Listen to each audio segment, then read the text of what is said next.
considerar una serie de problemas físicos y en nuestro análisis de esas situaciones vamos a ir mediante un razonamiento hacia la formulación matemática de esos problemas y nosotros vamos a dar cuenta que eso en esencia se traduce en una ecuación no lineal de una incógnita. Entonces, que la solución del problema es resolver esa ecuación no lineal. Bueno, y veremos las dificultades que en general puede implicar eso y qué alternativas de solución hay en el ámbito de los métodos numéricos. Entonces, el propósito es eso, introducirnos a un conjunto de problemas de la física o de la ingeniería y formularlos matemáticamente. Una vez que están formulados de esa manera, tenemos el modelo matemático y luego hacemos preguntas sobre el modelo y nos daremos cuenta que eso conduce a una ecuación no lineal con una incógnita. Entonces la cuestión es cómo resolverla. Bueno, veremos que analíticamente en general no es fácil o no es posible y que entonces hay que recurrir a técnicas numéricas que nos permitan obtener una buena aproximación a la solución. Bueno, entonces vamos a ello.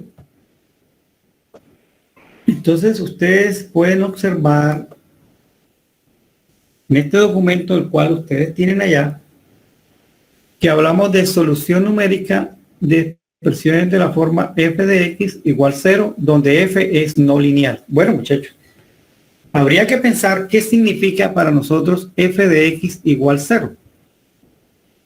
Bueno, eso significa que en el lado izquierdo de la igualdad hay una expresión matemática en función de x que puede ser muy sencilla o muy complicada. Y esa expresión algebraica está igualada a 0. Entonces la pregunta que se hace allí es, ¿cuál es el valor que debe asignársele a x para que la identidad se cumpla? Para que sea 0 igual a 0. Pero nos están advirtiendo que esa f es no lineal. Entonces surge una inquietud. Si f es no lineal, si f es, querría decir que no es fácil despejar la x en términos de otros parámetros. Como dice uno en el álgebra elemental, no es fácil hacer despeje de la x pasando al otro lado elementos que están sumando, pasar a restar, lo que está multiplicando, pasar a dividir, y ese tipo de cosas no va a ser fácil, porque la no linealidad implica extraer raíz cuadradas, aplicar inversas de funciones trigonométricas, aplicar funciones exponenciales si la expresión es logarítmica, o aplicar expresiones operadores logarítmicos si la expresión es exponencial.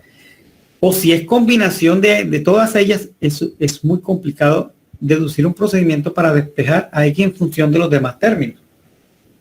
Entonces, me refiero a eso, de que f de x igual 0, lo que estamos diciendo es una expresión en la cual está contenida como incógnita la x e igualada a 0. Y el reto es encontrar la x que al ser sustituida, el valor de x que al ser sustituido en la f de x me conduce al 0. Y la advertencia es que f es no lineal, por lo tanto despejarla no va a ser fácil. Bien, entonces consideremos el problema número 1.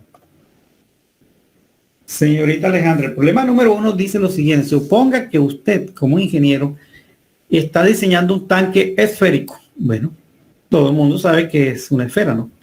Se va a diseñar un tanque esférico.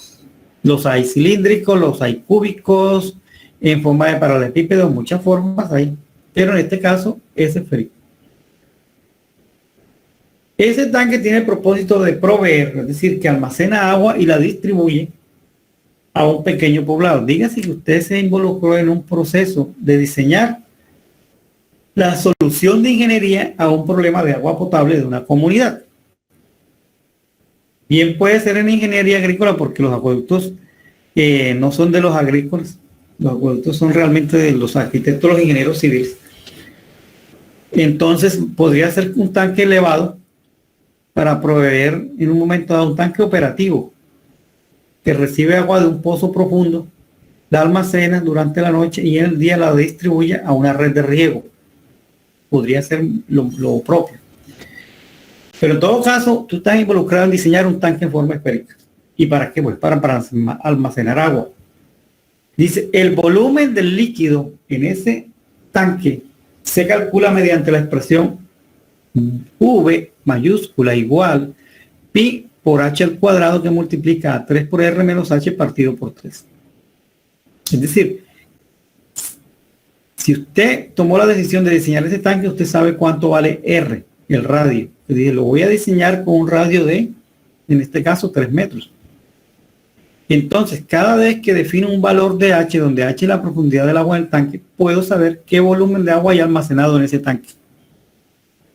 Diríamos entonces que B es el volumen del líquido del agua contenido en ese tanque es una función de H. B es función de H, porque B de H es igual a pi por H al cuadrado que multiplica 3R, que es conocido menos H partido por 3. Es decir, cada vez que damos un valor de H y hacemos este conjunto de operaciones, obtenemos un valor de B de H. Bien, entonces dice, vamos a considerar que el tanque le asignamos un radio de 3 metros. Entonces, la pregunta es, si en un instante dado el tanque contiene 30 metros cúbicos, ¿qué profundidad tendrá el agua dentro del tanque? ¿Qué profundidad tendrá el agua?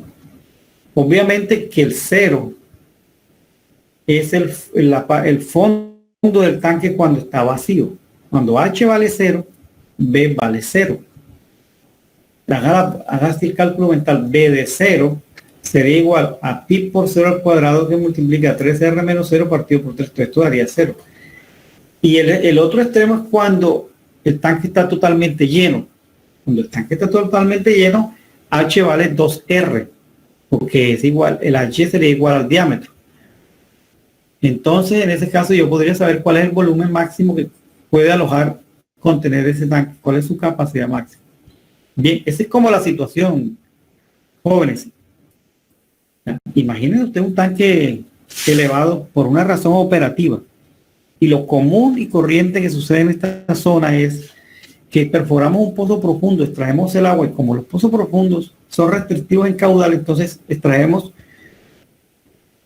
una cuantía volumétrica en función del tiempo muy pequeña, que no alcanza a satisfacer la demanda simultánea de las múltiples funciones que se requieren en un predio agrícola.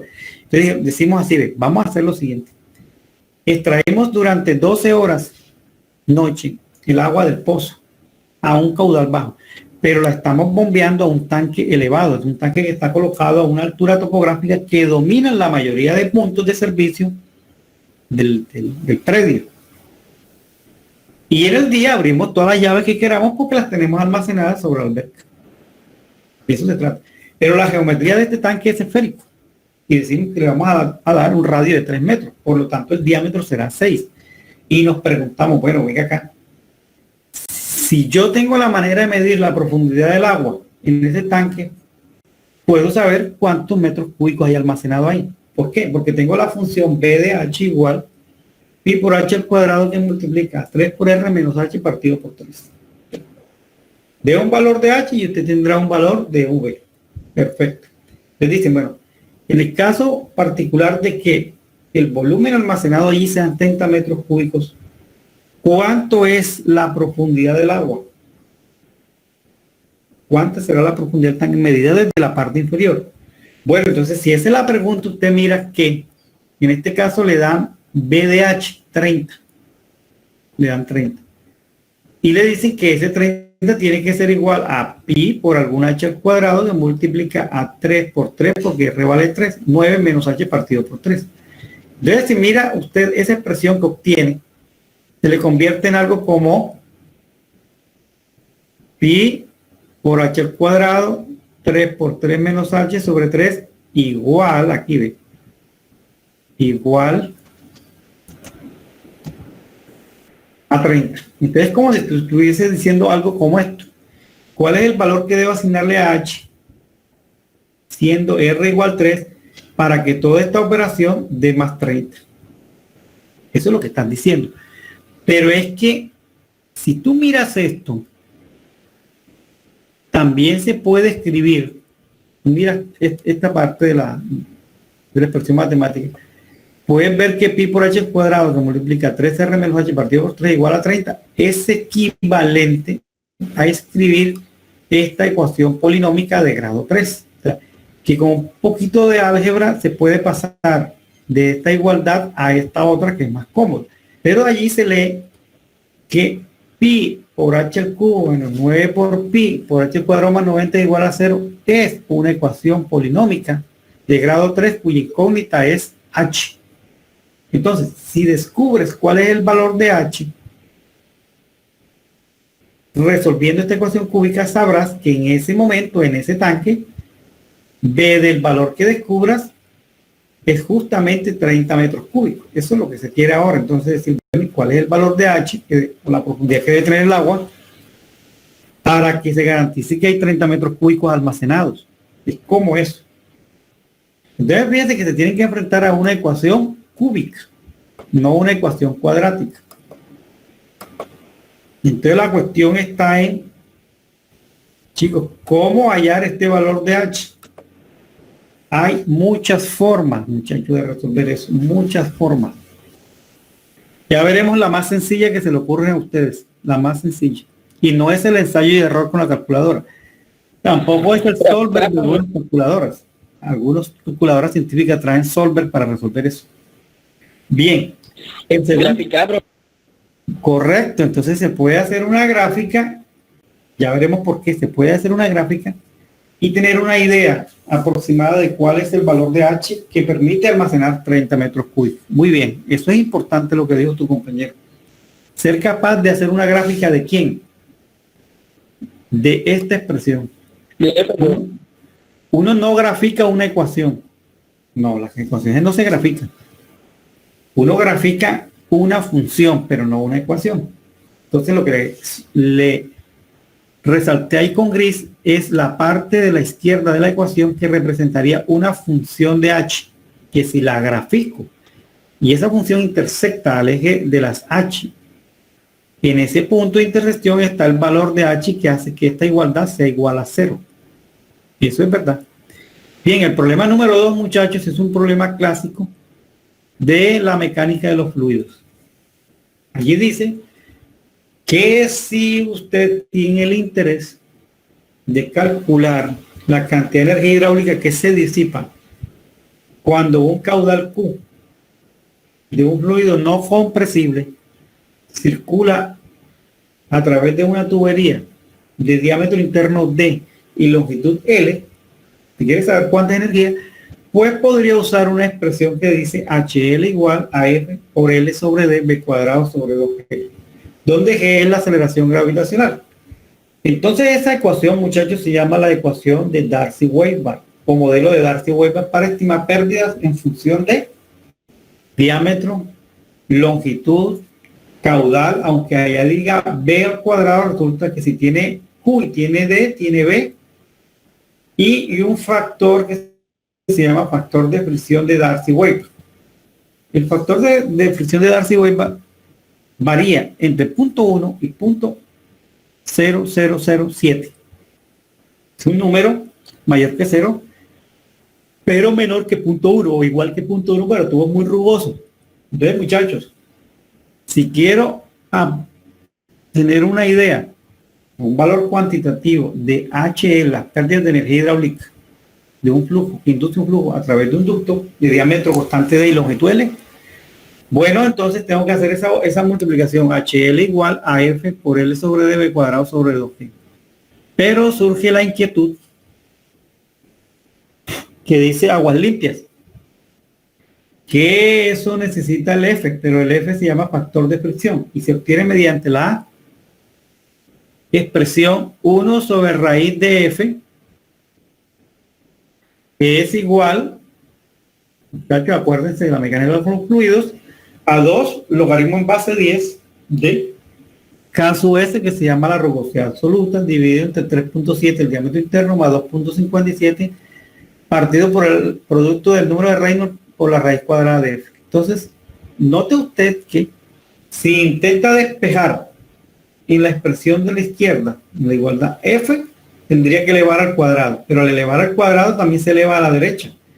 Y resulta que a la derecha está implícito dentro de un logaritmo la raíz de f, entonces no podría extraer la f que aparece dentro del logaritmo. Y se hace al revés. Si eleva la expresión de la izquierda,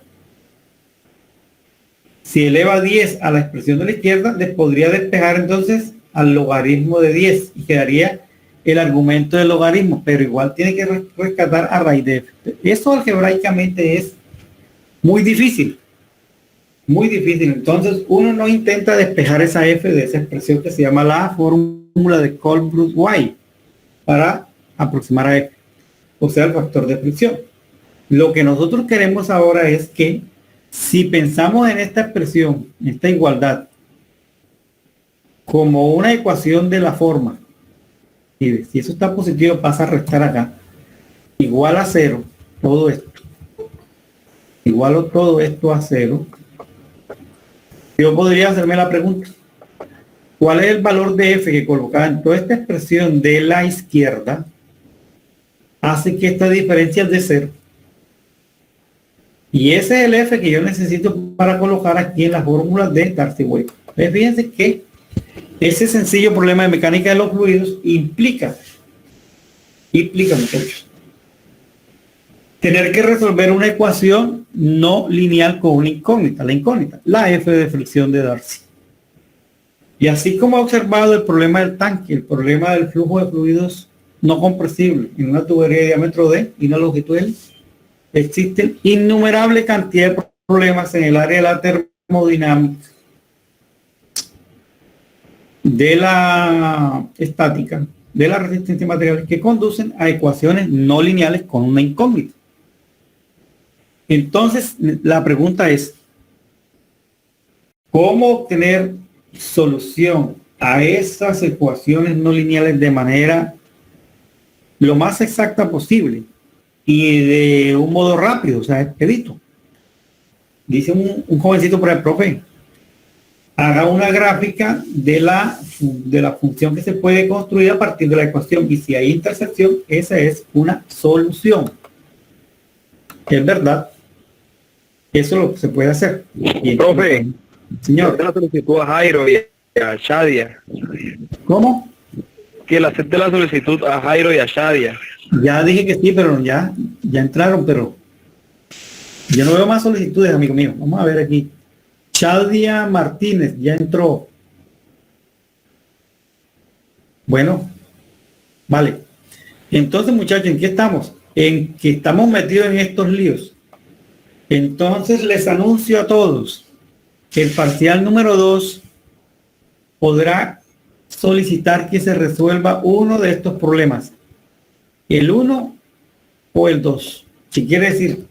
Que desde ahora ves pensando cómo resolverlo con todo lo que te explique aquí, porque te estoy comentando de antemano que el problema 1 o el problema 2 pueden aparecer en el parcial número 2. Entonces, si ya lo conozco, lo he trabajado, me quedaría todo rapidito para resolverlo. Pero si habiéndote dicho eso, no tomas un consejo y te aparece ese ejercicio allá y luego llegas a malograr, pues ahí sigo, no podemos hacer nada por ti. Darte el pésame. Bueno, entonces vamos a ver por qué el compañero de ustedes que dijo que mediante una gráfica se puede aproximar la solución de una cuestión no lineal. Es por esto. Si piensas, vamos a suponer 1 raíz de f menos 2 logaritmo en base 10 de toda esta expresión igual a 0. Si nosotros pensamos en la expresión de la izquierda como una función de f de f minúscula, entonces lo que estamos pensando es en preguntarnos, responder la pregunta, ¿cuál es el valor de f minúscula que evaluado mediante la función f, esta grandota, tiene como imagen el 0? Fíjate, ya no pensamos en la ecuación, pensamos en una ecuación. ¿Y cómo se construyó esa ecuación, señor Gemelo?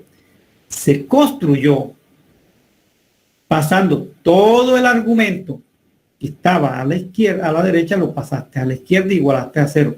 Cuando tienes toda la ecuación o la expresión de la izquierda y la igualdad a 0, esa es la ecuación, pero reescrita. Y eso tiene la ventaja de que tú puedes pensar no en la ecuación, sino en la expresión de la izquierda como una función y preguntarte cuál es el valor de f que debo colocar para que toda esta operación de 0. Cuando haces eso, cobra sentido lo que ustedes dijeron.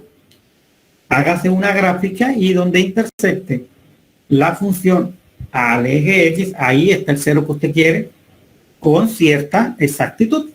Bien, entonces eso formalmente significa que si esta expresión es una función, entonces decimos f es una función definida de un subconjunto DDR a los reales. Entonces, un número alfa que vive en ese dominio D se denominará raíz de la ecuación. ¿Cuál es la ecuación? Todo esto en gris de la ecuación f de x igual 0. Aquí sería f grande de f minúsculo igual 0. Número alfa que vive en D se dice que es una raíz de la ecuación f de x igual 0 o un 0 en D de la función f si f aplicando sobre alfa conduce al 0. Eso es lo que quiere decir. Entonces, muchachos, hay dos formas de ver el problema de las ecuaciones no lineales, con y con. Pensarlo directamente como una ecuación en la cual hay que buscar el valor de x, o sea, ese alfa, que hace que la identidad se cumpla, es decir, que lo que está a la derecha, a la izquierda, sea exactamente igual a la derecha. Entonces, estoy pensando en el problema como ecuación no lineal. Y la otra forma equivalente es que pienses en que todo se pasa a la izquierda y queda igualado a 0. Entonces, la expresión algebraica que queda a la izquierda la voy a pensar como una función. Entonces me pregunto, ¿cuál es el valor que debo asignarle a x para que la imagen de la función sea el 0? O dicho también de otra manera, ¿cuál es el 0 de esa función? O tiene más de un 0, o al menos tiene uno, o no tiene ceros. Porque hay funciones que no tocan el eje de las x, y entonces no tiene 0. Imaginen ustedes una parábola que tiene vértice cerca al origen de coordenadas 0, 0, pero sus ramales se extienden de manera indefinida hacia arriba, siguiendo la dirección del eje Y. Esa curva nunca intersecta el eje de las X. Por lo tanto, la expresión algebraica asociada a esa curva no tiene ceros. O vista como ecuación, no tiene raíces. No tiene raíces. Entonces, así, como hay las que tienen, hay las que no tienen. También hay las que tienen más de uno. Tienen más de una raíz o más de un cero. Ejemplo, muchachos. El ejemplo 1 que aparece acá dice lo siguiente. Si tengo una función f definida sobre el intervalo 0,2 que vendría siendo el d, el dominio, hacia los números reales, y esa función está definida como f de x igual a 3 por x al cuadrado menos Euler a la x, entonces, cuando escribes 3x al cuadrado menos Euler a la x igual a 0, lo que estás diciendo es cuál es el valor de x que hace que esta recta de 0, es lo que estás diciendo ahí. Entonces surge la ecuación. ¿Cuál es el valor de x que elevado al cuadrado multiplicado por 3, restándole Euler a la x, me debe dar idénticamente el 0? Bien, nosotros sabemos que existe un número real llamado alfa, que vale aproximadamente 0,908, que está contenido en el intervalo de extremo 0,2 cerrado. ¿Por qué? Porque f evaluado en 0,908 da idénticamente el 0. Y entonces geométricamente, cuando se piensa no en la ecuación, sino en la función, geométricamente, esta función intersecta el eje X justamente en 0,908,0. Eso es lo que dijo el jovencito. Pero porque él no estaba pensando en una ecuación, él estaba pensando en una función. Y entonces dijo, si esa función intersecta el eje X, allí la imagen de la función es 0. Entonces la ecuación asociada a la función se satisface para ese valor de X. Eso es lo que él razonó. Bien, entonces hagamos un ejemplo en nuestro Scilab de resolver una ecuación usando un gráfico. Eso es válido. Eso es válido. Lo que sucede es que a veces no es práctico. Porque si la solución o el intersecto está a 3 billones de distancia del cero, entonces yo no creo que el medio, con todo lo inteligente que es, vaya a descubrir que eso está a 3 billones del cero el intersecto. No creo. Más aún, es posible que la computadora no tenga la capacidad de procesar esa información y no lograría hacer el gráfico hasta allá. Entonces, eso que dijo el muchacho es razonable porque él piensa como función a partir de la ecuación. Y luego que obtiene el cero de la función, se devuelve y ya no piensa como función, sino como ecuación. Y entonces coge ese valor del cero y lo usa para satisfacer una identidad o para obtener una identidad. Muy bien, muchachos. Entonces sigamos. Vamos a hacer esto. Hubo un problema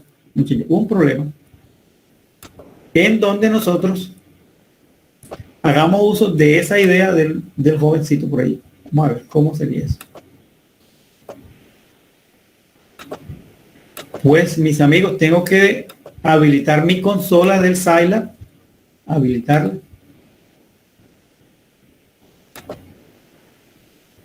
Profe, disculpe una pregunta. Sí. Usted dijo que hoy iba a enviar un parcial modelo donde uno se podía guiar para el parcial. ¿Será que usted, cuando acabe la clase, puede enviar ese parcial modelo? No, ya lo hago, lo hago ahora mismo en el computador para que lo veas. Ah, bueno, Vale, profe, vale, vamos a terminar esta idea. Mira, ¿cómo es tu nombre?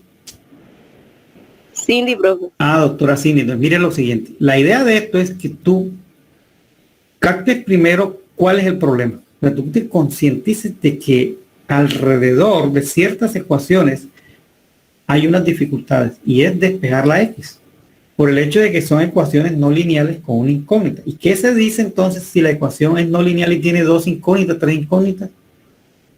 Pues eso es mucho más complicado, pero igual para todas esas situaciones los métodos numéricos tienen estrategias para poder resolver eso.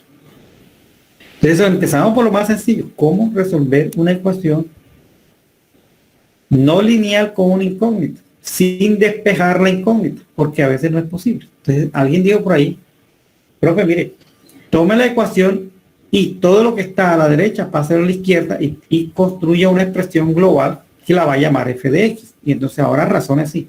¿Cuál es el valor de x que hace que la expresión de la izquierda se anule? Entonces ahí está diciendo en términos de funciones cuál es el cero de esa función sobre un intervalo de extremos a, b. Eso es lo que quiere hacer. Le digo, bueno, hágase una gráfica, pero bueno, listo, hagamos. Entonces le estoy compartiendo ahora mi consola.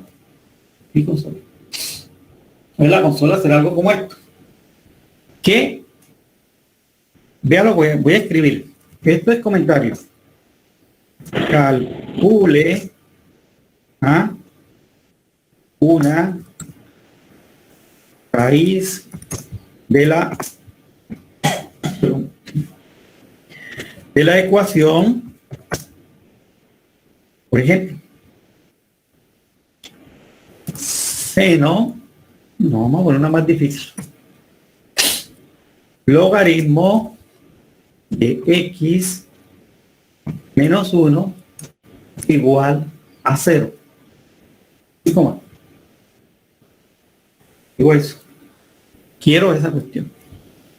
Calcule una raíz de la ecuación logaritmo de x menos 1. Entonces la niña ya pregunta, profe, pero ¿y este logaritmo qué base tiene? Bueno, cuando lo escribes en Scilab, así LOG, es el equivalente que aparece en el libro así, es el logaritmo natural. O sea, el logaritmo natural, logaritmo en base E. Pero acá en Scilab la sintaxis es así. Logaritmo natural de x menos 1 igual 0. Si usted escribe esto, usted está pensando en una ecuación. ¿Por qué es no lineal, muchacho? Porque si usted mira allí,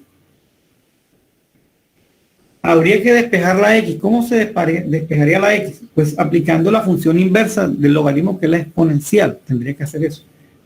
Ahí es relativamente fácil. Entonces voy a continuar. No la vamos a despejar. Digo, mire, profe, pero es que ese problema, que eso fue lo que dijo el muchacho por allí, ese problema es equivalente a decir lo siguiente: calcule un cero de la función f de x, o definida por f de x, igual log de x menos 1. Pero eso. Es decir, si quiero un número c tal que f aplicado en ese número c haga que me dé 0. Eso es lo que quiero hacer. Bueno, esto que les escribí aquí en la ventana del Scilab, cuando se le antecede la doble barra de la división, eso significa que es un simple comentario, una aclaración, un recorderis, una advertencia que tú haces para que una persona, cuando vaya a leer eso, si es un programa, tenga en cuenta todas esas consideraciones que usted hizo al elaborar el código o las operaciones que hizo allí. Listo. Aquí podemos decir log de x es igual a ln de x. Podríamos advertirle eso.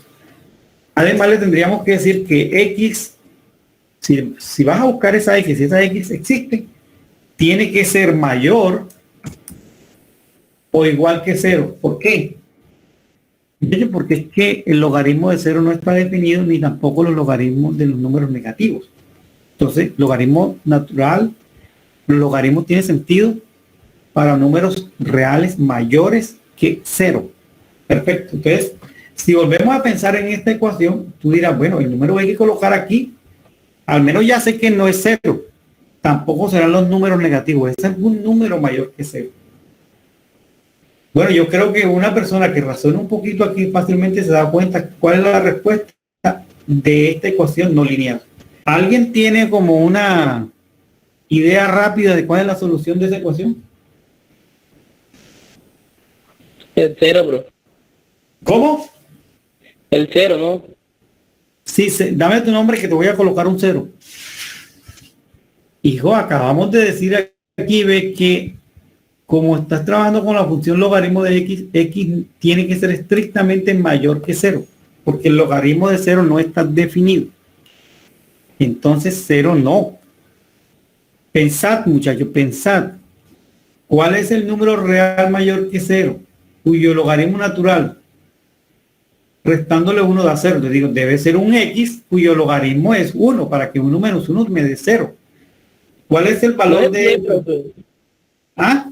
Logaritmo de 10 no es 1. Pero corre, por ahí va la cosa, pero este logaritmo recuerda que es natural en base e. Entonces, así como tú vas razonando, x tiene que ser el número de Euler.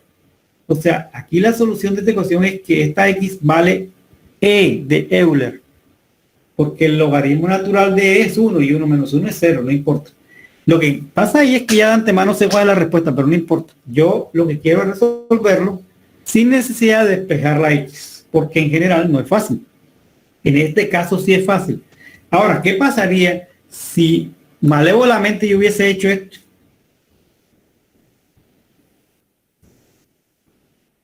Muchachos, si escribiera eso así, ¿usted cree que eso le va a ser fácil? No, porque fíjate que la x está en un logaritmo por un lado y luego la misma x está metida en un seno. Entonces, ¿cómo la va a despejar? Imposible, muchachos, despejar eso. Imposible. En este caso le puse una facilita para que ya de antemano supiera cuál es la respuesta. Pero en el examen no le van a colocar estas bellezas. No, señor. Le van a colocar una como la del factor de fricción, uno como la del tanque y cosas de ese tipo porque tú eres ingeniero. Bueno, entonces ya entendieron que se puede razonar como función, buscar el valor de c que conduce a la imagen 0 de la función, o se puede buscar la x tal que colocada en logaritmo de x menos 1 haga que la expresión de la izquierda sea exactamente 0, es decir, que se satisfaga la identidad. Aquí es que satisfaga la identidad cuando estoy pensando como ecuación. Y aquí lo que estoy diciendo es que la función tenga como imagen el 0. Entonces estoy pensando en la función. Pero ambas situaciones son equivalentes. O sea, si resuelves una, has resuelto la otra. Si resuelve la ecuación, has resuelto la de la función. Y si resuelve la de la función, has resuelto la ecuación. Como quiera. Ahora el muchacho propuso que lo resolvamos como función. Entonces hay que echar mano de algo que ya sabemos. Plotear. La función plot la conocen. Y usted tiene un manual que se llama Introducción Rápida a Scilab. Y que si no me acuerdo, pues busco ahí o busco en el motor de búsqueda de Google. Pero ella dice, si quiere graficar, haga así, diga X es igual. Como no puedo poner el 0, pongo un número un poco mayor que 0, que podría ser punto 1. Digo ahora 2 punticos, 0.01, 2 punticos. Vamos a suponer que vaya a hacer esa gráfica porque no tengo ni idea. Hasta el 10. Digo punto y coma, y es igual log de x menos 1 punto y coma plot la función que estás invocando x, y. Listo. Con estas instrucciones que están en la primera línea de la consola, usted puede construir la gráfica de la función log de x menos 1. Y si intersecta al eje de las x, ya tiene una idea de dónde está esa respuesta. Bueno, vamos a eso. La vamos a graficar. A esta altura supongo que todos saben hacer gráficas en 2D. Yo no estoy diciendo que hagas en 3D, pero sí deben saber de 2D. Entonces hago mi gráfica, muchachos. Bien, dejo de compartir la consola y les comparto ahora. Señorita Olivero, le comparto ahora la ventana de visualización gráfica al Scilab. Bueno, muchachos, esta gráfica me dice que la línea azul es la forma como evoluciona la función a medida que va cambiando el valor de x desde 0, valores un poco mayores que 0, hasta el 10. Entonces, por ahí hay un alumno todo inteligente y dice, mire, profe, note usted que a medida que va aumentando x, la función va creciendo y va dejando de ser menos negativa hasta que para cierto valor la función se anula, y si usted sigue aumentando el valor de x, la función va tomando imágenes cada vez más positivas, están más grandes pero con valor positivo. Quiere decir que pasa de imágenes negativas a imágenes positivas, y como la función no tiene rotos en ninguna parte, es decir, es continua entre 0.1 y 10, entonces quiere decir que ella, para algún valor de x, su imagen es 0, es decir, que la gráfica intersecta al eje de las x, lo hace. Entonces, muchachos, ¿cómo buscar aquí gráficamente ese intersecto? Entonces, uno podría decir, si toma el cursor y lo va pasando sobre la línea y le mostrara las coordenadas, uno sabría dónde se hace el y aproximadamente 0, para qué valor de x, y ahí tendría el valor de aproximado de la solución, que fue lo que dijo el muchacho. Entonces digo, bueno, ok, como aquí está, vean, negativos y positivos, quiere decir que si yo proyecto aquí aproximadamente, digo, mira, eso da como, está como por aquí, como por el 2.5, como entre 2 y 3, 2.5 y 3, está más o menos en este sector. Pero ¿cuánto es? Entonces, una forma de hacer es hacer lo siguiente: escribir aquí, cliquear donde dice Edit, ya que dice Edit, y bajar en el menú, en la lista, y dice Start Data Type Manager. Cliquean ahí y luego cliquean sobre la curva. Fíjense que apareció un numerito, x igual 2.048, y igual a menos 0.283, pero es que debería dar 0. Entonces ahora muevo ese cuadrito azul pequeño que está etiquetado, lo muevo sobre la gráfica. Fíjense que como el 0 está más adelante, entonces no me voy a devolver, voy a avanzar. Voy avanzando suavemente, y se va disminuyendo lo negativo, se va volviendo cada vez menos negativo, y llega un momento que se vuelve positivo, ¿verdad? pasó ahora, no, sigue en menos 0.094, entonces sigo avanzando lentamente. Y aquí entonces en 2.754 la Y es positiva. Quiere decir que si me devuelvo un poquito, se puede volver negativo. Y aquí estoy en 2.693 y la Y vale menos 0.09. Entonces vamos a aumentar un poquito. Y fíjense lo que sucedió ahí. Que dice, si X vale 2.719, Y se anula. Quiere decir, muchachos, que ustedes por lo menos ya saben cuál es la solución de esa ecuación, pero de manera aproximada, porque ustedes usaron una gráfica y se pusieron a ver dónde es que esa gráfica intersecta al eje de las X. Ahora, si uno hace un poquito de trabajo plotea, uno puede introducir en esta misma ventana una línea recta que pase por cero y sea paralela al eje de las X, y eso le permitiría ver mejor. Entonces ahora sobre esta misma gráfica voy a introducir una línea recta que es paralela al eje de las X y pasa por cero. Muchachos, algebraicamente, ¿cómo es la ecuación de la recta que pasa por cero y es paralela al eje X? Todas las rectas son de la forma Y igual a mx más b. ¿Cómo es? Una función constante, bro. Sí, pero ¿cómo es? Correcto. F de X igual a 0, bro. Excelente. O sea, Y o f de X igual a 0 por X. No importa el X que tomen, siempre será multiplicado por 0 y dará la imagen 0. Entonces, ¿qué gráfica debo construir en esta ventana, muchachos? La gráfica de la función, ¿quién? ¿De qué función? De la función G igual a 0 por X sobre el mismo intervalo, 0.1, 10, para que me aparezca, digamos, el eje de las X. Es una manera de hacerlo. Más adelante vemos que se puede cuadricular esta ventana y ya se ve mejor. Listo. Entonces voy a hacerlo, muchachos, aquí rapidito. Voy a escribir y voy a hacer aparecer eso. Y entonces digo que quiero lo siguiente. Entonces voy aquí. Y1, construyo función Y1 por Y1 igual a 0 por X y la grafico en la misma que sobre el mismo dominio.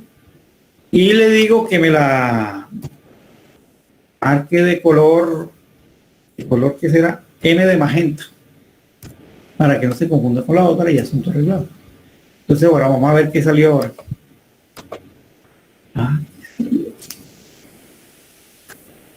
Ahora le puso azulita, moradita, permítame ahora entonces. ¿Qué se hizo aquí? Entonces quiero la función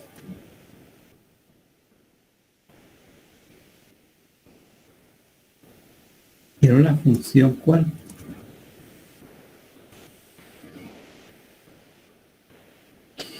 Y es 1. Yo lo voy a poner aquí como la otra. Le pongo ahora azulito. Bueno, ahora sí, muchachos. Díganme qué pasó ahora.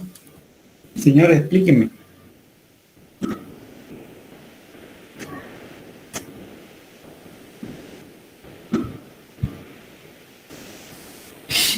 Señora Alejandra, señorita Alejandra, por favor, ¿qué observas ahora? La gráfica de Y de X igual 0. No, X igual 0 no, Alejandra. Y Igual 0, perdón. igual a 0, que es lo mismo que escribir 0 por X, porque recuerda que esta línea que representa la gráfica de una función nueva va tomando valores desde 0.1 hasta 10, entonces será 0 por, y todo lo manda ¿a dónde? Al 0. Pero noto que esto estaría haciendo las veces del eje de las X. Yo estoy diciendo la línea magenta efectivamente intersecta al eje de las X en el valor de X igual 2.719, en el cual la imagen de la función que genera esta gráfica vale 0. Esto es lo que dijo tu compañero. Que eso sea práctico, hombre, sí, siempre y cuando las soluciones no estén muy alejadas del cero. Dígame que no esté por allá en 1.000.000, que ustedes son cosas que no se le va a ocurrir a usted. Bueno, listo, practiquemos con otra. Vamos a quitar eso. Entonces, muchachos, ya sabemos que la solución de esa ecuación que apareció ya es aproximadamente 2.719. Bueno, entonces quito eso y mire usted, si es verdad que 2x igual 2.719,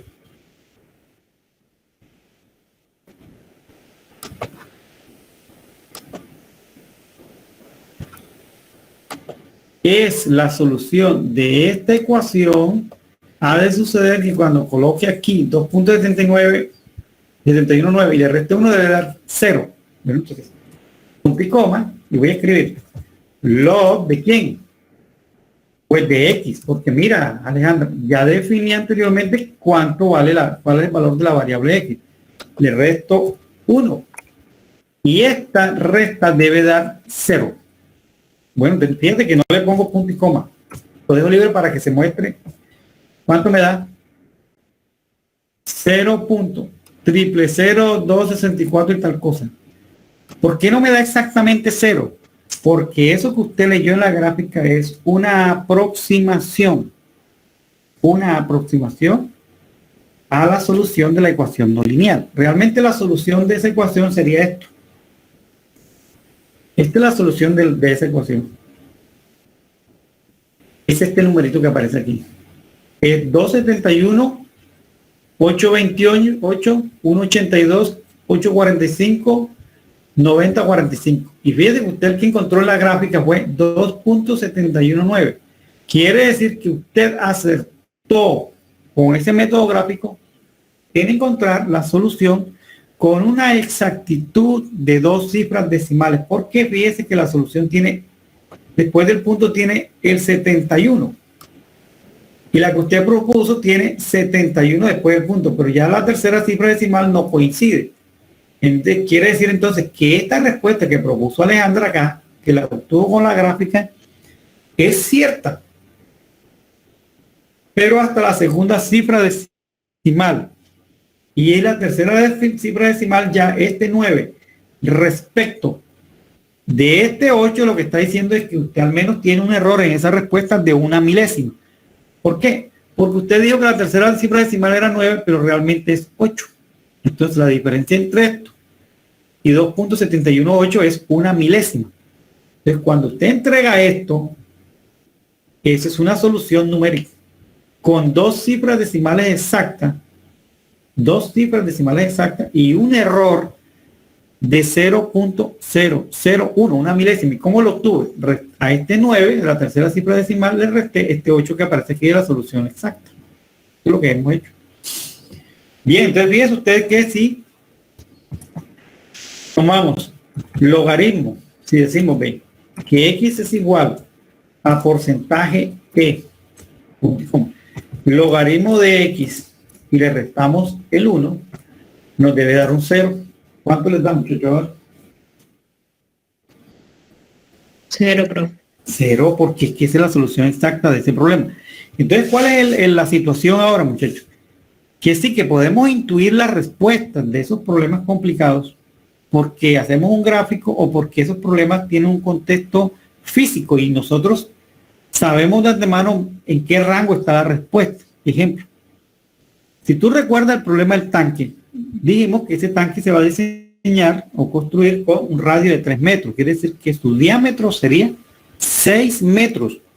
Entonces tú dirías, vea, si ese tanque está vacío. 6 metros, profe. ¿Ah?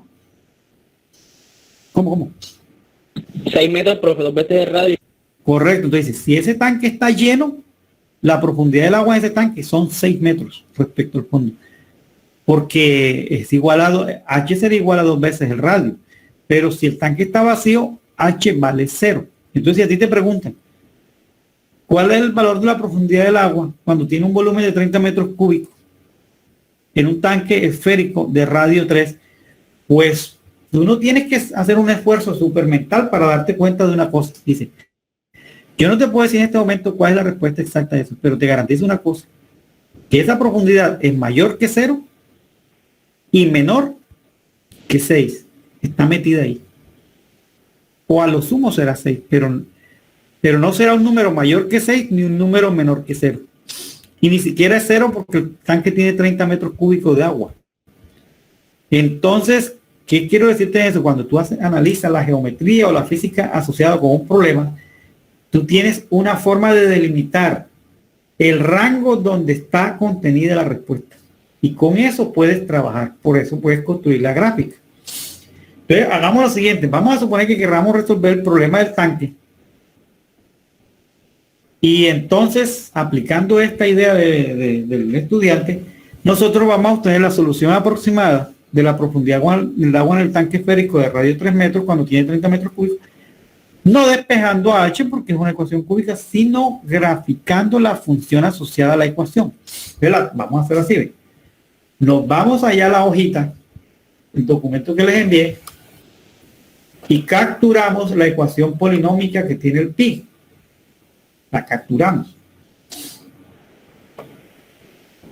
En este momento la estoy capturando y me la voy a llevar para la consola del Sile. La voy a pegar aquí. ¿Ve? La pegué. Entonces aquí digo pi h al cubo menos 9 por pi por h al cuadrado más 90. Pero si yo opero con esto me sale un error porque esta no es la sintaxis de Scilab. Yo tengo que hacer lo correcto. Digo, bueno, vamos a hacer lo siguiente.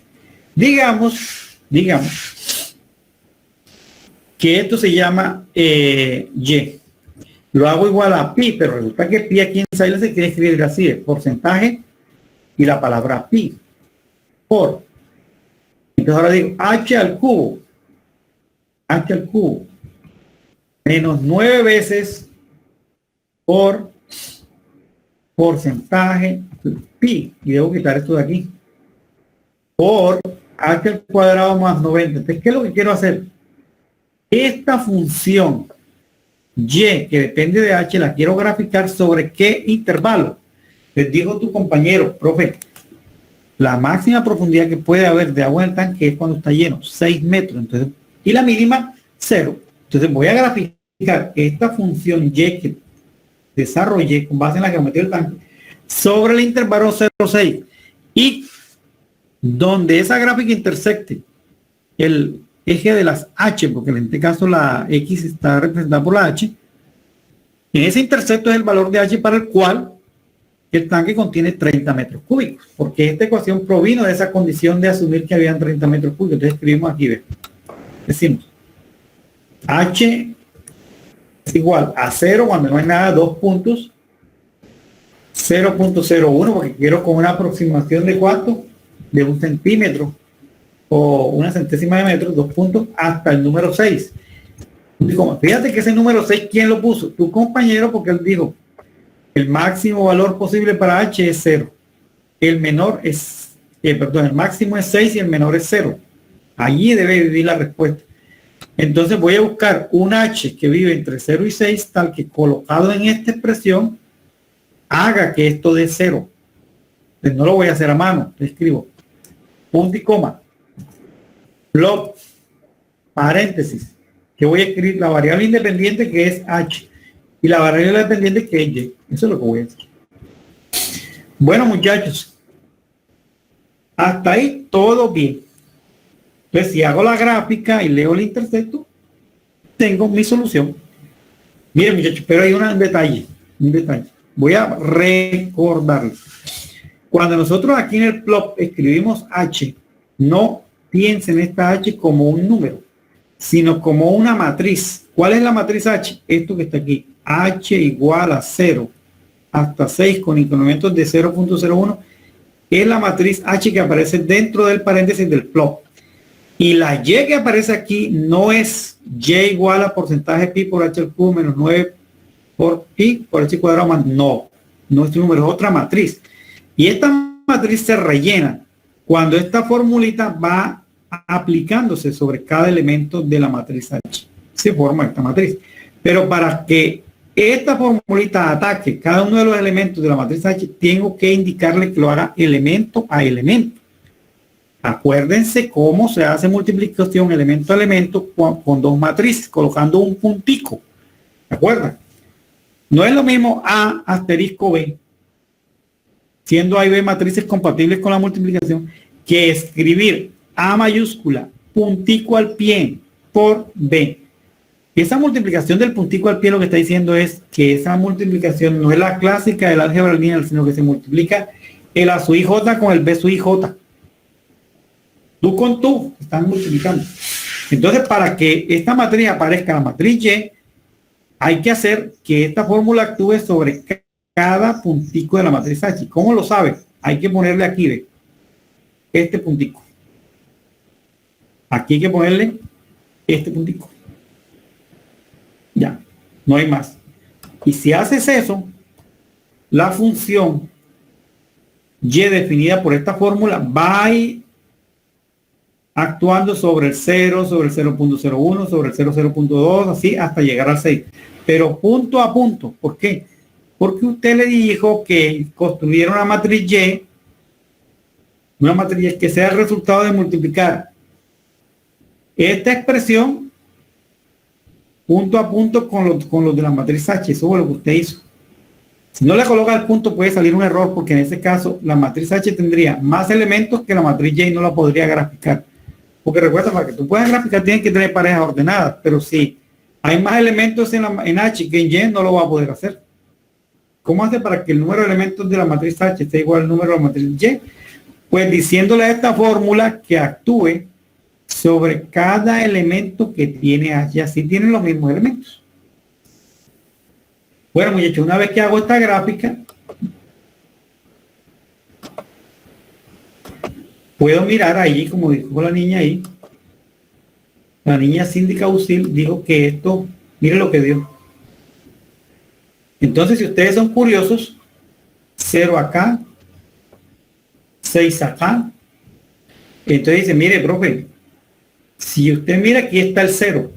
Y si proyecta con el cursor, existe la posibilidad de tocar la gráfica por aquí. Quiere decir entonces que cuando el tanque tiene almacenado 30 metros cúbicos, la profundidad del agua debe estar entre 1.8 y 2 más o menos. Está en esa vecindad. Bueno, entonces, usemos el datatip. ¿Sí? Yo lo hice de la otra manera y también me dio, pero sin poner puntico, da la misma gráfica. ¿Cómo? Que yo lo hice en el puntico primero y me da la misma curva. Sí, pero en general no hagas eso, porque hay funciones que su expresión algebraica exige el puntico, y si no se lo colocas, no se genera la gráfica, o te genera otra gráfica que no es la del problema. Así que el puntico va o va. Tómelo como parte de tu cultura del Scilab. No lo quites, porque en este caso te funciona por las características de la función, que es polinómica, es fácil. Pero si fuese un logaritmo multiplicado por un seno y ese tipo de cosas, no funciona. Entonces, muchachos, vamos ahora entonces a buscar la aproximación. ¿Cuál es el H? Estos son los H, entre 0 y 6. ¿Cuál es el H que hace que la función que construimos se anule? Entonces, bueno, damos al datatip. Top. Y me paro más o menos por aquí, mira, como por aquí, y cliqueo ahí. Y digo, bueno, mira, si X vale 1.77.6, tiene casi 20 metros cúbicos, no es por ahí, entonces voy bajando, subiendo, debe tener ¿cuánto? 30. Entonces, si tiene 30, vamos a ver, sigo por aquí. Nada. Eche para arriba. Ah, no, espérate, no, igual 30. ¿Cuál es el valor de X que hace que Y valga 0? Voy bajando por aquí. ¿Qué noto? Que si X vale 2,042, la Y vale menos 1.172 negativo. Entonces me devuelvo un poquito. Ya aquí estoy en cuánto. En que si X vale 2.02, la Y vale 0.53. Bueno, entonces me voy a bajar otro poquito más.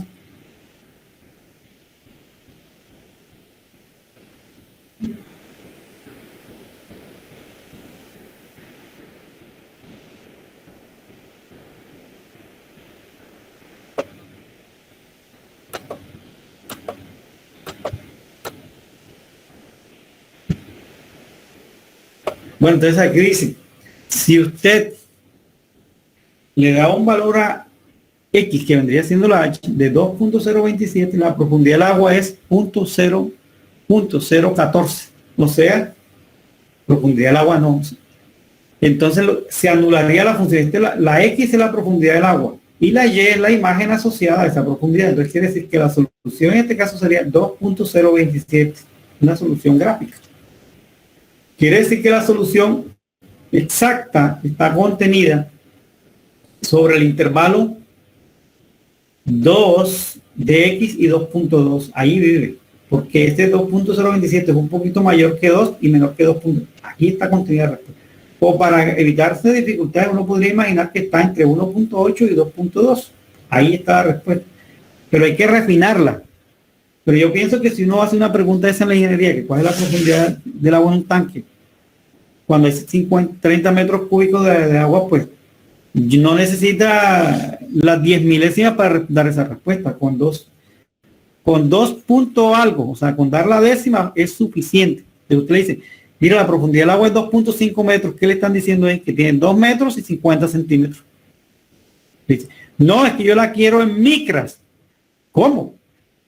Dice, si quiere en micras, ¿qué quiere decir? Que le dé la respuesta 2,027, es decir, que tenga 4 cifras decimales, donde la última cifra decimal es la décima de 1 milímetro, o sea, una micra. Y yo te pregunto, ¿y tú para qué quieres medir la profundidad de agua en un tanque en micras si no hay un flexómetro en un metro que pueda hacer eso? Entonces, en este caso, con las décimas bastaría.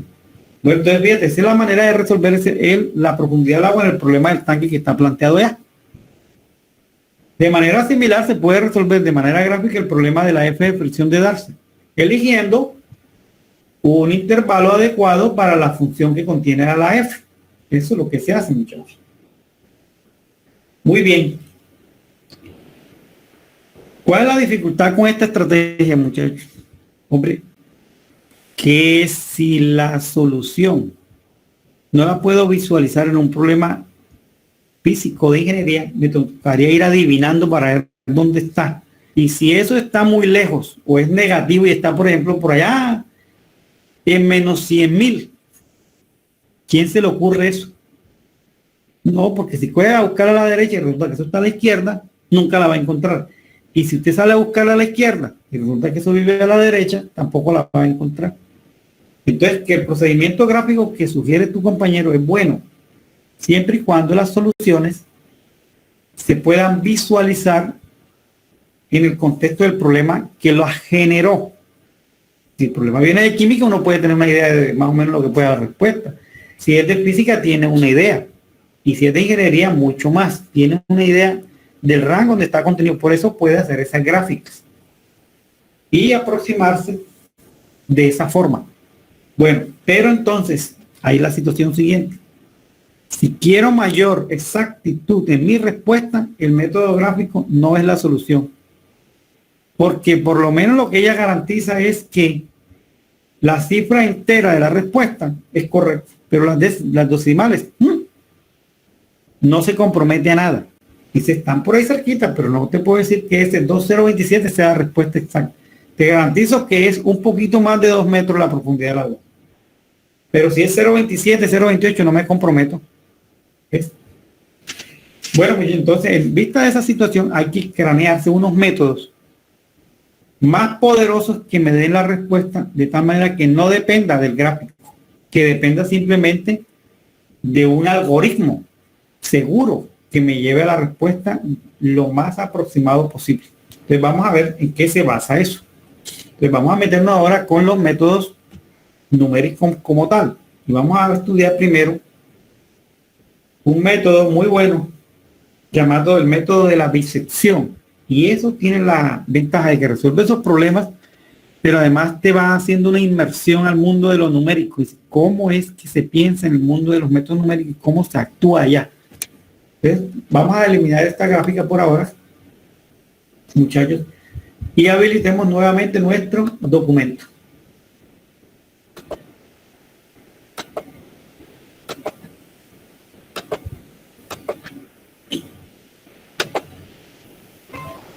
Entonces me vengo por acá y estoy ahora ¿dónde?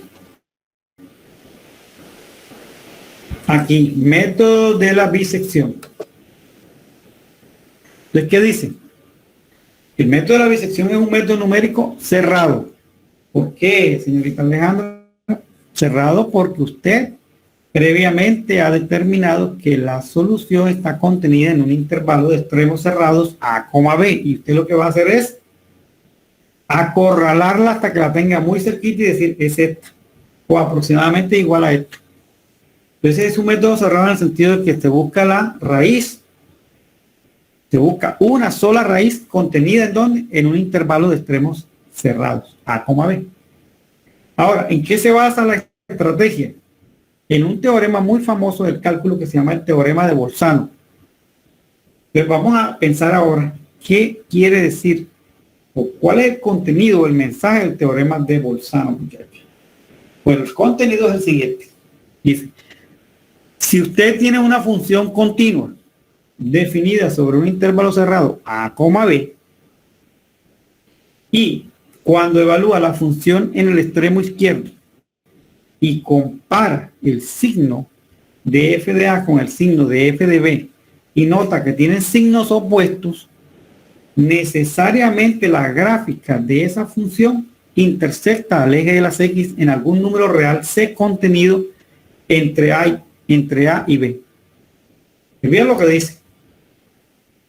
Si usted tiene una función que es continua en el contexto del cálculo, ser continuo significa que para todo C o todo número X sub 0 contenido en A, B, se cumple que el límite de f de X cuando X tiende a X sub 0 es igual a F evaluada en X sub 0. Esa es continuidad sobre el intervalo.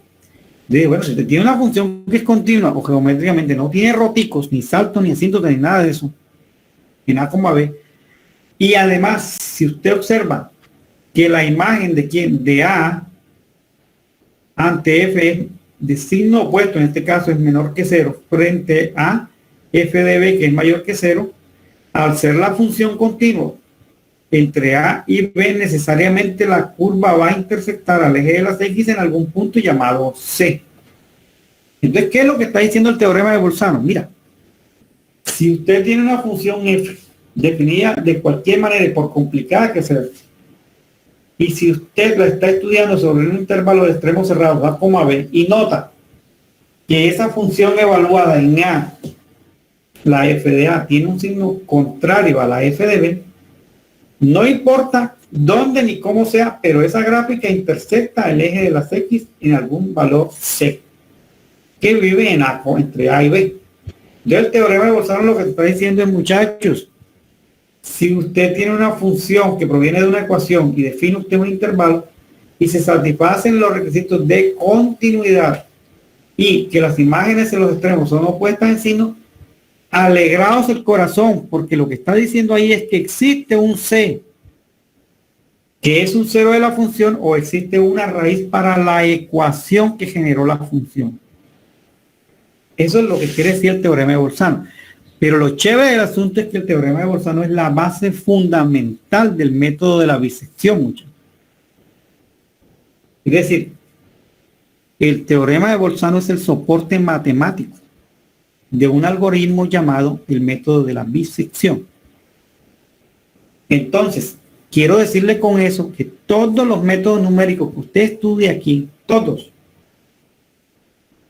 están soportados sobre uno o varios teoremas. ¿Qué quiere decir? Que si su problema satisface los requisitos de los teoremas, del teorema o los teoremas, no se preocupe. Solo deje que la computadora le haga la tarea, porque está garantizado que ese problema sí tiene respuesta y se puede encontrar. Entonces, en este momento el teorema de Bolzano no me dice de manera explícita cómo encontrar el cero de la función o la raíz de la ecuación, pero sí me dice cómo saber de antemano si eso existe sobre un intervalo que yo elegí. Cómo saber sin necesidad que hagas una gráfica. Entonces dicen, mire, si su función se llama f de x, es continua sobre el intervalo cerrado A, B, y usted nota que f evaluado en A tiene signo opuesto a f evaluado en B, Entonces tenga la plena confianza que entre A y B vive un número real llamado C, tal que cuando la función aplique sobre ese C, la manda al cero. O sea, tiene como imagen el cero. Entonces lean todos, por favor, allá. Lean ustedes todos esto. Si y igual a f de x es una función continua sobre el intervalo cerrado a coma b y f de a y f de b tienen signos opuestos, entonces existe al menos, oye, no dije eso, al menos un número real c contenido en el intervalo abierto a coma b tal que f evaluado en c es idénticamente el cero. Es decir, que c se convierte en una raíz de la ecuación f de x igual a 0. Mire, allí le he colocado una gráfica que ilustra el teorema de Bolzano. Le digo, mire, tiene el intervalo cerrado de extremos a, b, tiene una función continua representada por la línea roja, que se llama la función f de x, y usted se ha dado cuenta que f, la función que describe esta línea roja evaluada en a, tiene un valor llamado f de a que es menor que 0, es negativo, y nota que esa misma función que generó esta curva tiene una imagen positiva en b. Entonces necesariamente para ir de este punto al otro punto necesariamente hay que cortar el eje de las x, y en ese intersecto es donde vive el c, que es una de las raíces de la ecuación que dio origen a la función. Ahora, el teorema dice al menos 1, porque podría suceder, la gráfica de la derecha, que tenga el intervalo cerrado a coma b y grafique la función sobre ese intervalo y descubras que no tiene un 0. O sea que la gráfica intersecta más de una vez el eje de las x. En este caso, fíjense que la gráfica intersecta en C1 y en C2, pero no significa que tenga dos soluciones, tiene tres. Porque si usted se acerca a C1 por la izquierda, tiende a C1, y si se acerca por la derecha, tiende a C1. Entonces, en este caso se dice que C es una raíz de multiplicidad 2, porque tiene el mismo comportamiento cuando se le acerca por la izquierda que por la derecha. Y C1 es una raíz de multiplicidad 1. Tiene eso. Entonces, la función en este caso tiene tres soluciones, dos repetidas y una diferente. Entonces, el teorema de Bolzano no falló ahí, porque digo, al menos tiene una. En este caso tiene tres. Bien, entonces, muchachos, ahora, la pregunta es, el teorema de Bolzano nos sirve para predecir si en un intervalo dado existe o no una raíz. La pregunta ahora inteligente es cómo se puede usar el teorema de Bolzano de manera sistemática y sucesiva para aproximarse con la mayor exactitud posible a la raíz de una ecuación no lineal. ¿Cómo se hace eso? Repito, ¿cómo usar el teorema de Bolzano de manera sucesiva y sistemática, es decir, aplicada una vez y dos veces y tres veces sobre un intervalo a coma b, de tal manera que me vaya acercando gradualmente al valor de c, que es la solución exacta del problema? ¿Cómo hacer eso? O dicho de otra manera, ¿por qué se dice que el teorema de Bolzano es la base matemática del método de bisección? ¿Por qué? Pues hay que pensar en eso. Entonces aquí me tomé la molestia de tomar un gráfico prestado de la web, luego lo devuelvo. Pero, muchachos, piensen en lo siguiente. Ejemplo de 2, consideremos el problema 1 en el cual generamos la ecuación pi h al cubo menos 9 por pi h cuadrado más 90 igual a 0. Entonces decimos, si aplicamos el paso 1, el 2, el 3, el 4, el 5, de manera persistente o iterativa, podemos encontrar que la h es aproximadamente 2.025 y tal cosa. Tiene esto. La pregunta es, muchachos, ¿cómo hice yo para generar este numerito h igual 2.025? Bueno, tienen 10 minutos para que lean, piensen y me digan cómo hice eso. que voy a dejarles aquí la gráfica y aquí está el ejemplo, que es la cuestión asociada al tanque, encontrar el valor de H, y ya sabes que está entre 0 y 3, en 0 y 6, pero dice aquí cómo el paso 1, 2, 3, 4, 5 conduce, si se aplica recursivamente, a la respuesta 2.025. 10 minutos, entonces a las 12:34 vengo a preguntar. Pero voy a preguntar a dedo y el que responda inteligentemente, pues le colocaré un punto 5. El que responda mal le colocaré un cerito. A leer, pues.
Bueno, señores, he vuelto. Un minuto tarde. Bueno, los escucho. ¿Qué descubrieron en relación con el problema del tanque que tiene asociado la ecuación pi por h al cubo menos 9 por pi por h al cuadrado más 90 igual a 0? Bueno, que si ustedes aplican el teorema de Bolzano, no a la ecuación que ven acá, sino que piensan en esta función sobre el intervalo, digamos, 0, 6, podrían pensar en lo siguiente. Dicen, verificamos la continuidad de quién, de una función llamada f de h definida como pi por h al cubo menos 9 por pi al cuadrado más 90 sobre el intervalo 0,6. Pues recuerda que uno de los requisitos del teorema es la continuidad de f. Entonces, como la función es polinómica, toda función polinómica es continua sobre el conjunto de los números reales. En particular, es continua sobre el intervalo de extremo 0,6. Ya tengo un primer elemento clave, que mi función está definida sobre el intervalo 0,6, que dada que es polinómica, porque es h al cubo, h al cuadrado, tiene garantizada la continuidad en todos los reales, en particular en el intervalo 0,6, y luego voy a evaluar cómo se comportan los signos. Entonces digo, bueno, mira, si f la evalúo en 0, me da más 90, y si esa f la evalúo en 6, me da menos 249. Quiere decir que al interior del intervalo cerrado 0,6 existe un C que hace que la imagen de f sobre ese C valga 0. Es decir, que allí existe, dice Gibbs. Entonces existe un C en el intervalo abierto 0,6, no incluye los extremos, tal que ese C contenido en 0,6 evaluado ante f da 0. Es decir, que la raíz efectivamente de esta ecuación sí existe en el intervalo 0,6. Y asociado al problema del tanque, que sí existe una profundidad h entre 0 y 6 que tiene garantizado 30 metros cúbicos en el tanque esférico. O también viéndolo como función, si existe un valor de h que hace que la función tenga como imagen un 0. Esto es lo que quiere decir eso. Entonces el paso 2 es que, habiendo verificado la continuidad, evaluamos la función en 0 y en 6 y comparamos los signos, más y menos. Entonces, entre 0 y 6 sí existe un C, tal que f evaluado en C me da el 0. Luego, bueno, ok. Ahora hagamos lo siguiente.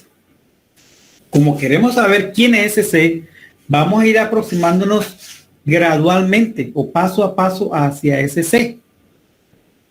Yo digo, una forma de hacerlo es lo siguiente. Diga, en el paso 3, que C sub 1 es igual al valor de A, que en este caso es 0, sumándole 6 menos 0 partido por 2. ¿Qué es 6 menos 0, muchachos? 6 menos 0 es la longitud del intervalo de extremo cerrado 0,6. Si usted divide por 2, entonces usted tiene la mitad de la longitud. Y si la mitad de la longitud se la suma al extremo izquierdo del intervalo, tienes el punto medio del intervalo. Eso es lo que has hecho. Por eso en este caso, A vale 0, le sumas 6 menos 0, o sea, B menos A partido por 2, y eso da 3. Y efectivamente 3 es el punto medio del intervalo 0, 6.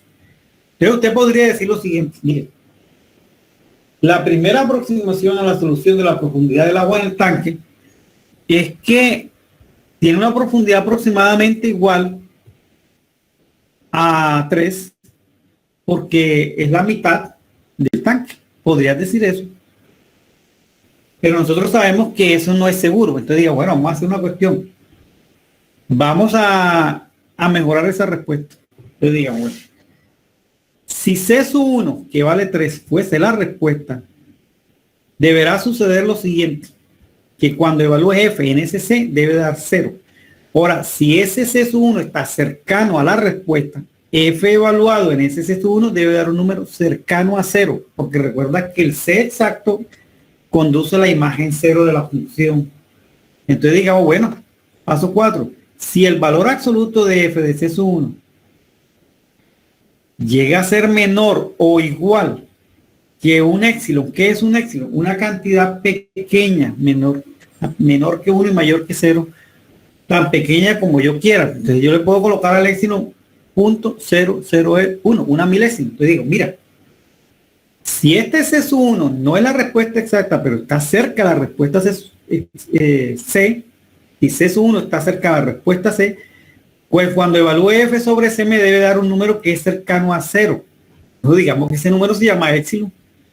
Digo, si f en C sub 1 en valor absoluto, eso es un módulo, es más pequeño que el épsilon, entonces yo puedo decir que C sub 1 numéricamente es la raíz buscada.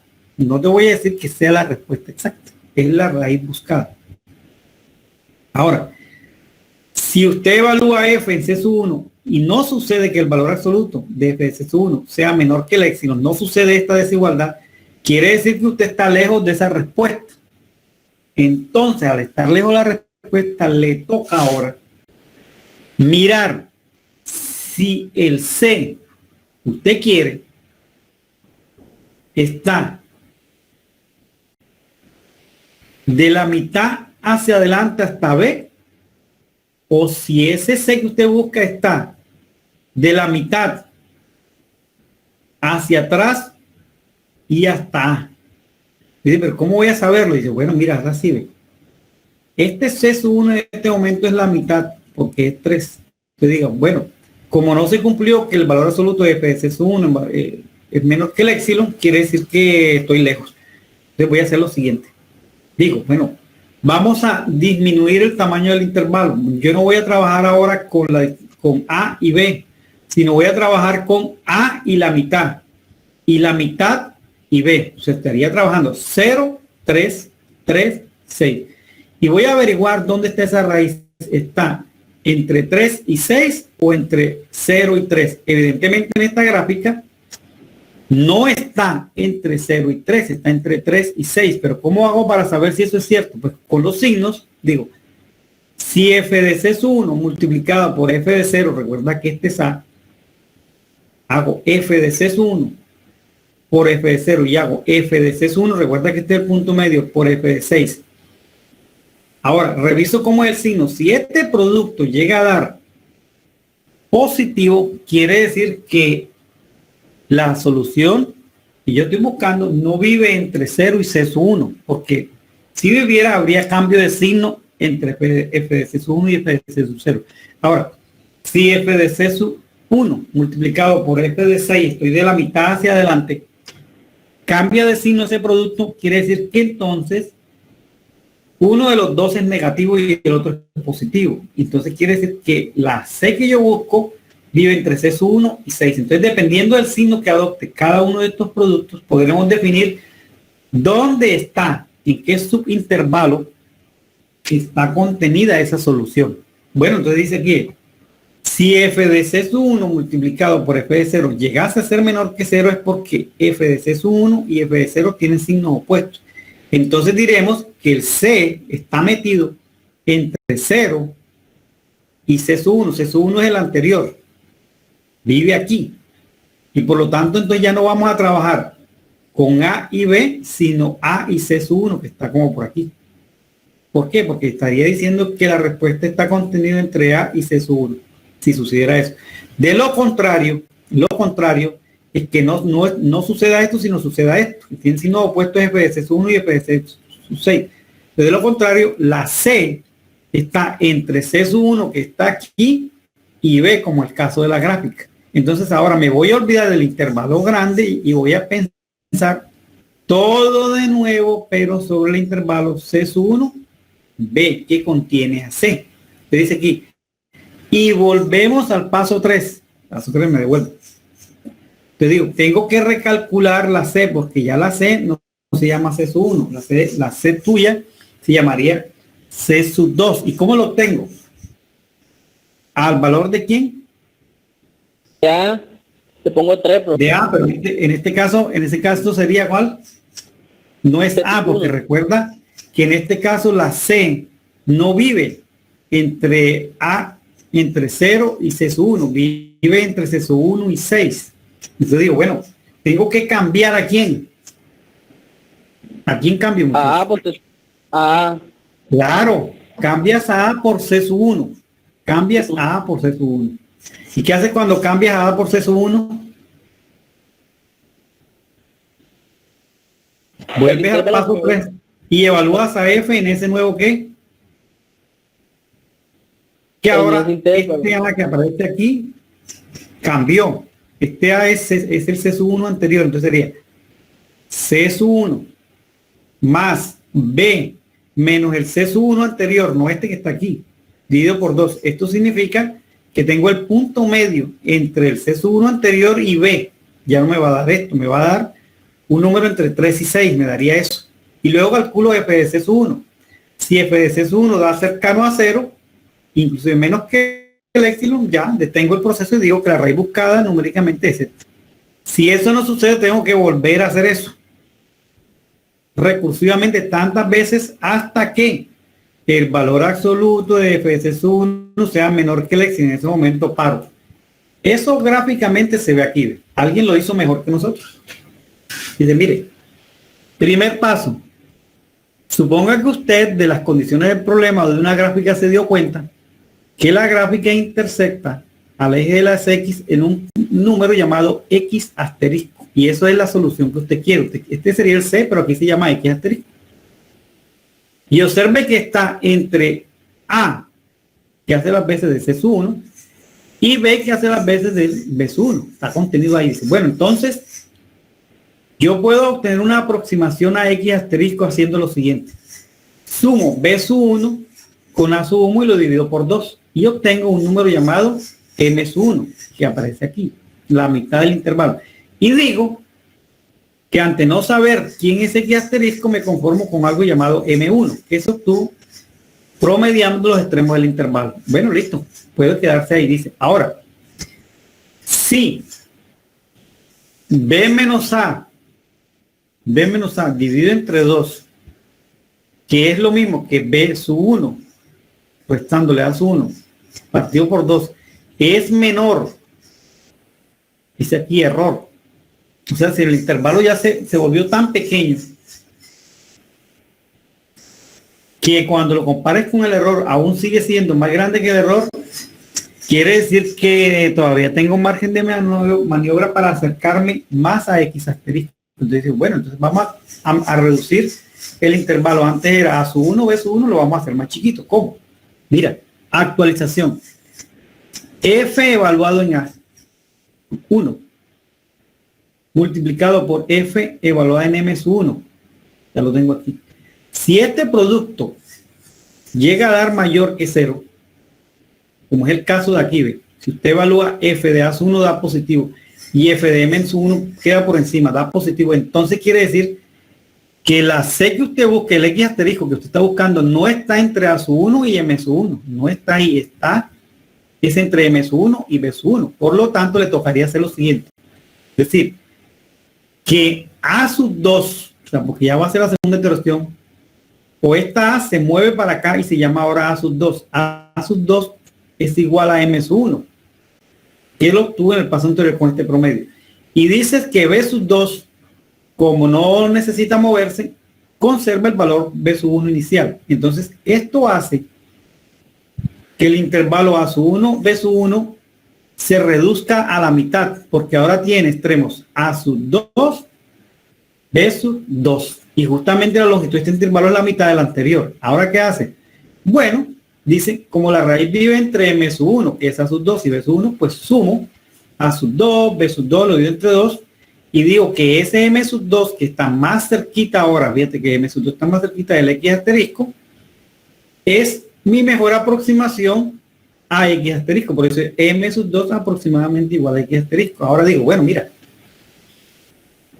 Si la distancia que hay entre B sub 2 y A sub 2 partido por 2 es menor que el ancho mínimo que permito en el proceso, si sucede eso, que esto sigue siendo más grande que esto, todavía tengo margen o el subintervalo que tengo todavía es ancho y puedo hacer otra iteración para acercarse más o encerrar más la raíz. Actualización, dice entonces. Ahora evalúa F en A sub 2. En este caso te da para arriba. Y multiplíquelo por F evaluado en M sub 2.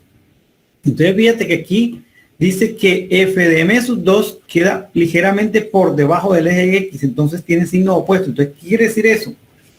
Que al tener signos opuestos, entonces quiere decir que la solución vive, aún vive en A sub 2 a la izquierda, pero ya no vive hasta B sub 2. Entonces que B sub 2 tiene que cambiarse por el M sub 2 que está aquí debajo. Entonces ahora la respuesta vive entre A sub 2 y M sub 2.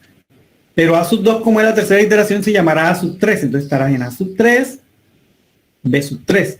Bueno, y si quiero parar ahí, digo, bueno, entonces cojo A sub 3 más B sub 3, lo divido entre 2 y digo que esa es una aproximación, mi aproximación a X asterisco. Si hago eso muchas veces, pues lo que termino haciendo es que voy disminuyendo el ancho del intervalo cada vez más a la mitad, de la mitad, de la mitad, de la mitad. Y por allá cuando lo haya hecho 1.000.000 de veces, tendrá un subintervalo de una anchura tan pequeñita que ya será menos que la tolerancia que pusiste aquí. Y en ese momento pararás y dirás que la solución aproximada será la suma de los extremos de ese intervalo delgadito dividido por 2 y que ese promedio está bastante cerca o es vecino de X asterisco. Pero si usted mira con cuidado qué hizo ahí, aplicó el teorema de Bolzano sucesivamente. Lo aplicó sucesivamente. ¿Cómo? Cambiando el intervalo original por uno que es la mitad del anterior, la mitad de la mitad de la mitad, y por el hecho de que como la función es continua, te puede hacer eso y el teorema de Bolzano se le cumple, de que siempre en ese subintervalo donde los signos de la función sean opuestos al valorarse en la función en los extremos, entonces ahí está la respuesta. Entonces, conclusión. Si la función es continua y yo aplico ese procedimiento de manera indefinida, infinitas veces, eso fallará en algún momento. O ese método nunca va a fallar.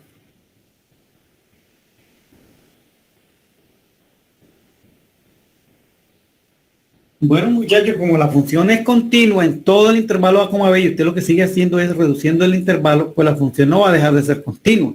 Y si no es continua y usted verifica que f de A sub n comparado con f de B sub n tienen signo opuesto, entonces entre A sub n y B sub n está la respuesta que usted quiere. Y como usted no la puede capturar porque la estás acorralando, entonces dice, bueno, entonces hago que la respuesta es aproximadamente igual a sub n más B sub n dividido entre 2, la semisuma de los extremos, pero cuando ya el intervalo es muy delgadito. Y eso hace que el punto medio del enésimo subintervalo sea prácticamente el vecino del lado de la respuesta que usted quiere. Y la distancia que hay entre la respuesta que usted quiere y la que usted propone, eso se le llama la exactitud de lo que obtuvo.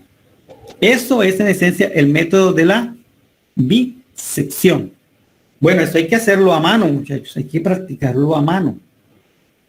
Entonces, ahora, ¿qué hay que hacer? ¿Cómo se hace eso? Con un programa. Bueno, aquí aparece a la izquierda una imagen que contiene lo que se llama el pseudocódigo.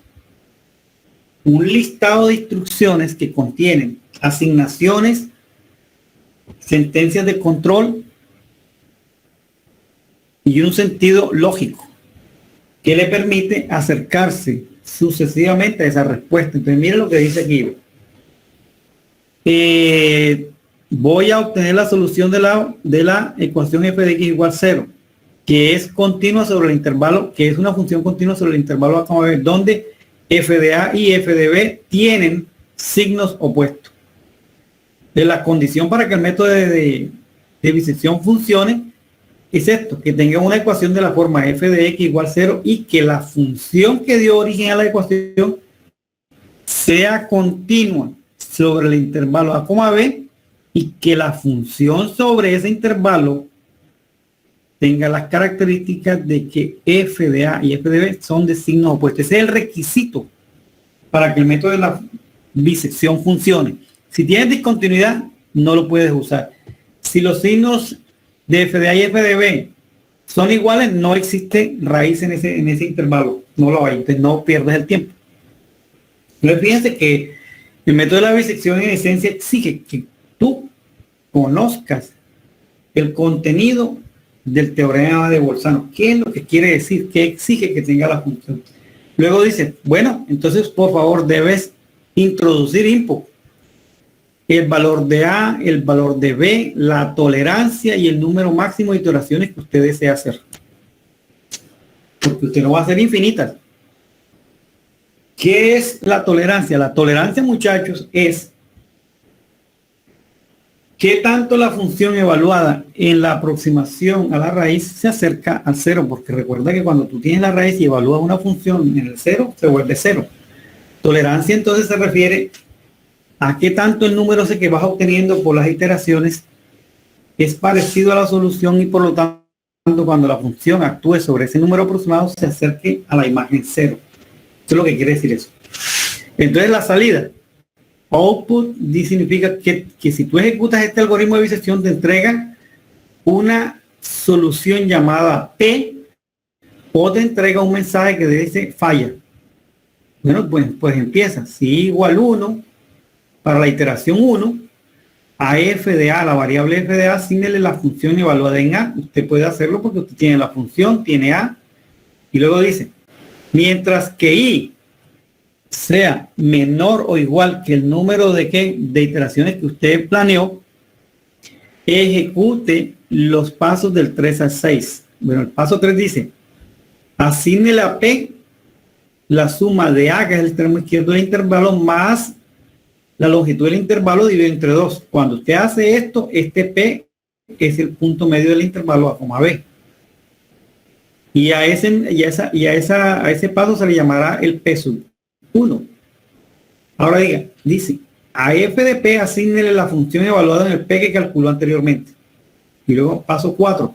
Si f de P es idénticamente el 0 o B menos A partido por 2 es menor que la tolerancia. En este caso la tolerancia es que el ancho del intervalo, que la longitud del intervalo divide entre 2, cuando eso sea menor que ¿qué? Mientras que sea menor que la tolerancia, entonces dice,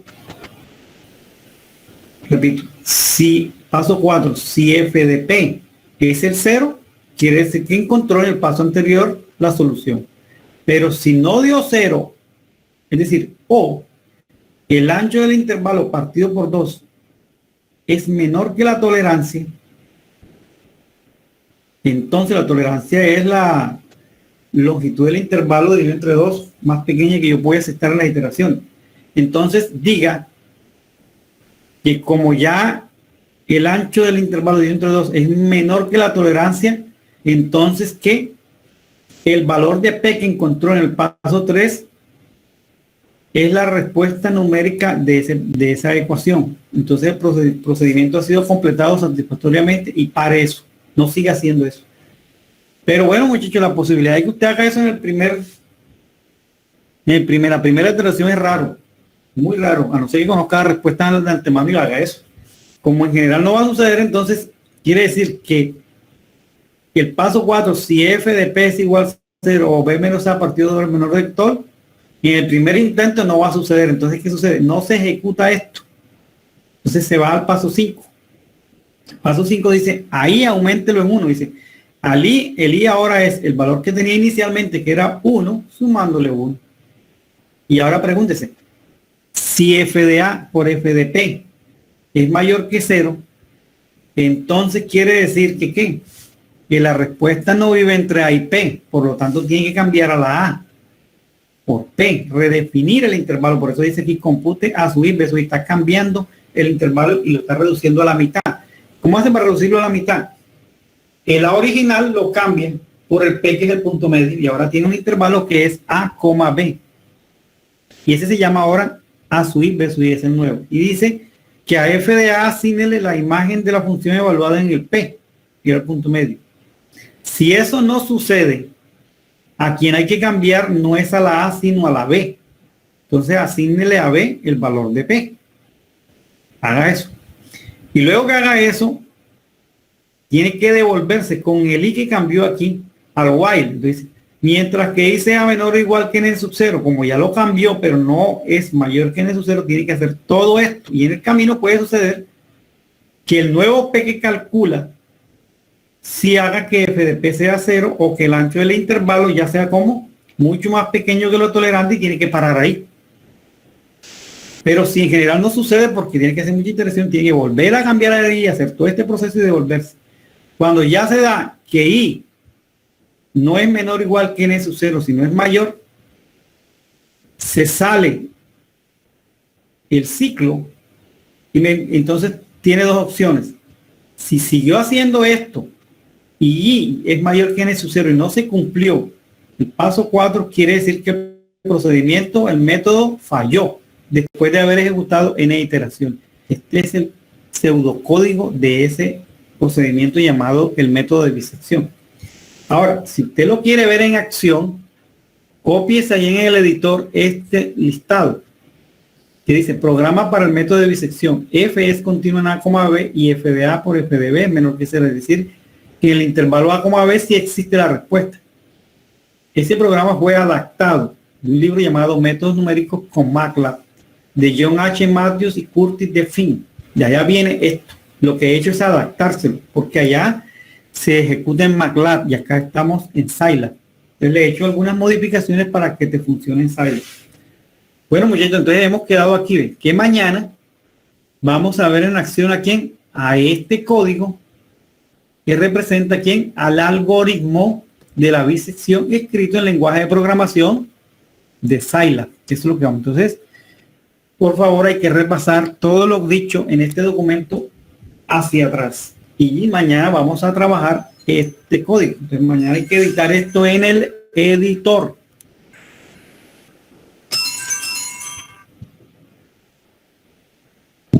Probar el parcial modelo. Sí. Bueno, parcial modelo. Bueno, entonces vamos a dejar aquí finish aquí. Pero que quede claro, mañana hay que trabajar sobre esto. Hay que leer línea por línea. Si tú miras línea por línea, todo esto que está aquí es exactamente esto que está aquí. Porque acá está en pseudocódigo, aquí está en código. O sea, este es el programa asociado al método de la bisección. Bueno, muchachos. ¿Ah? Diga, señor. No olvide enviarnos el parcial modelo. Sí, señor, no os preocupéis por eso. Bueno, entonces, habiendo dicho eso, bueno, entonces los voy a dejar descansar para que almuercen tranquilamente. Señorita María Alejandra, para que vaya a almorzar tranquilamente antes de entrar a su siguiente clase. Para que el señor Manuel Díaz Aguas Limpias no enturbie el agua, para que la niña salga. ¿Cómo? Voy enseguida para otra clase. Sí, pero come algo porque si no te da somnolencia, te cansas. Bueno, señores. ¿Queda el parcial entonces? ¿Cómo? ¿Para cuándo queda el parcial entonces? Mañana les digo, no se preocupen. Mañana vamos a estudiar, avanzar mañana duro con esto de la solución numérica la solución numérica de las ecuaciones no lineales con una incógnita. Bueno, habiendo dicho esto, voy a detener esta grabación. Muchachos, gracias por su atención. Repasen, por favor, lo explicado para que puedan preguntar mañana. Bueno, profesor. Entonces, aquí será la señorita